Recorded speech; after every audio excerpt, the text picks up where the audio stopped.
हम मोहब्बत में जो पहले थी वो तासीर नहीं, अब वो शीरीं नहीं। कौन है मनोज कुमार की पत्नी जिनके प्यार ने बना दिया सुपरस्टार? बेटे हुए फ्लॉप, श्रीदेवी भी नहीं बचा पाई कैरियर।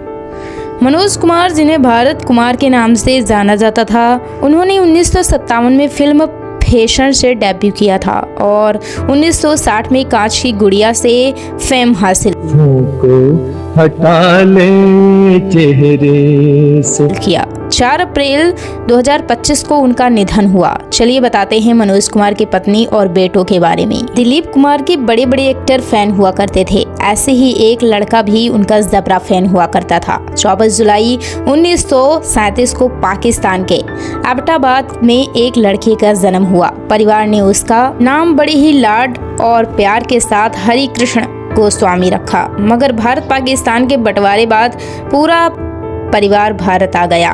फिर दिल्ली के राजेंद्र नगर में पूरी फैमिली बस गई। ये लड़का पढ़ाई में भी अच्छा था, डीओ के हिंदू कॉलेज में पढ़ाई की और फिर फिल्मों का चस्का लग गया। दिलीप कुमार की शबनम देखने के बाद उसने भी ठान लिया कि अब तो वह एक्टर ही बनेगा। ये कहानी किसी और की नहीं बल्कि दिग्गज एक्टर मनोज कुमार की है। तू हो तो बढ़ जाती है कीमत मौसम की, जिन्हें देशभक्ति फिल्में बनाने के लिए जाना जाता था। इसी वजह से पूरी दुनिया उन्हें भारत कुमार के नाम से जानने लगी थी। तुझे धरती की रानी धरती।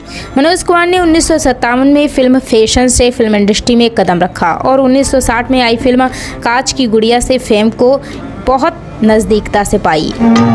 भारत का रहने वाला हूँ भारत। करीब 45 फिल्मों में काम करने वाले मनोज कुमार को साल 1992 में पद्मश्री से सम्मानित किया गया था। 2015 में उन्हें दादा साहब फाल्के पुरस्कार से नवाजा गया, मगर 87 साल की उम्र में उन्होंने इस दुनिया को अलविदा कह दिया। उनके जाने से इंडस्ट्री में शोक की लहर थी। 4 अप्रैल 2025 को हिंदी सिनेमा ने बड़ा सितारा खोया। लेकिन क्या आप मनोज कुमार की पत्नी और बेटों के बारे में जानते हैं? जो एक्टर खुद ना फेमस हुआ, आखिर उसकी पत्नी और बेटे क्या करते हैं? चलिए उनकी लव स्टोरी और बच्चों के बारे में बताते हैं। बात है साल 2013 की। मनोज कुमार और उनकी पत्नी शशि गोस्वामी ने एक इंटरव्यू में अपनी लव स्टोरी सुनाई थी। मनोज कुमार ने बताया कि ग्रेजुएशन के दिनों में वह पुरानी दिल्ली में अपने एक दोस्त के घर पढ़ाई के लिए जाते थे और वहीं उन्होंने पहली बार शशि को देखा। 1.5 साल तक वे एक दूसरे को दूर से देखते रहे क्योंकि किसी में भी बात करने की हिम्मत नहीं थी। मनोज कुमार बताते हैं कि उन्होंने अपनी ज़िंदगी में इस तरह से पहले किसी लड़की को नहीं देखा था, मगर शशि में वो जादू था जिसे वो महसूस कर सकते थे। मनोज कुमार ने खुलासा किया कि कुछ दोस्तों की मदद से वे शशि को फिल्म उड़न खटोला देखने के लिए दिल्ली के ऑडियंस सिनेमा ले गए थे। इसके बाद दोनों एक दूसरे से खूब मिलने लगे। एक्टर के परिवार को तो इस रिश्ते से कोई दिक्कत नहीं हुई, लेकिन शशि के भाई और मां उनके रिश्ते के खिलाफ थे। वे कॉलेज की छत और घर की छत से एक दूसरे को देखते थे ताकि किसी को भी पता ना चले। शशि ने बताया कि दोनों को फिल्मों से बहुत प्यार है, लेकिन उनकी पसंद एक जैसी नहीं है, मगर दोनों एक दूसरे को खुशी और स्पेस का सम्मान करते थे और एक दूसरे को पसंदीदा शो या फिल्म को साथ में देखते थे। वहीं मनोज कुमार भी इस बात से सहमत है कि प्यार में कुछ बात माननी पड़ती है तो कुछ बात मनवानी पड़ती है।